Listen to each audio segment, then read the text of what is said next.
Kanta kayo din, Aini. Ni, kanta kayo, be. Tanong mo, tanong mo kung anong kakanta nyo kaya ni Ate Aini. Tanong mo kay Ate Aini. Ay, hindi ko alam. Opo. Bilis, be. Sa'yo na. Lade, ito.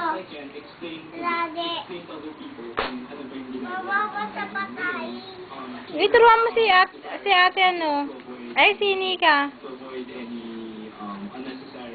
Unnecessary confrontation. So really, I really just want to go back. I really just want to go back to studying right now. Medyo hectic yung buhay ko. Hindi ko talaga manang-manang ka sa uncle mong Maymot. Yan mo, gusto mga naluto. Kailangan natin ayusin sa ibig. Ano tayo po? Attention na po kasi I just went downstairs earlier to greet some of my friends. Tira mo kami. Kanina, then ngayon mag-aalmusal kung ako ngayon. Then the two where may parang wala eating breakfast dito ba ka so right now medyo ganito lang po suot ko. I'm gonna wear this later on siguro sa sheet na ito. Ang salamat dito. Magkita-kita tayo. Of course, we'll have you in sa full life, okay? Alright? Every morning, sir. Okay. Thank you so much. Dito pa rin po si Marta Naran. Live tayo dito sa Manila Hotel sa Puerto Obispo. 10:25 sa pamagitan natin News 5 TV. Ihatid natin ngayon si Kiko sa elevator. Ako ngayon na personal butler, Kiko. Kaya ko namin po namin to.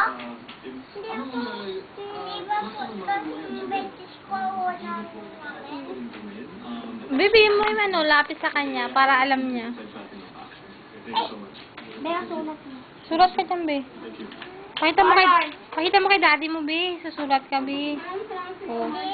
Di ba, mag-ano ka na, study ka na sa ano. Ito pa pencil. O, pwede pala itong mga pencil na to. Ako wala yun. Magbago ang kanya dito na, sa mga ibang tao, magbago man siya sana for the better pa rin. Kasi sabi nga naman, pero isipin mo ba, ang isang person, Bea, color. hindi nagbabago. Hindi basta.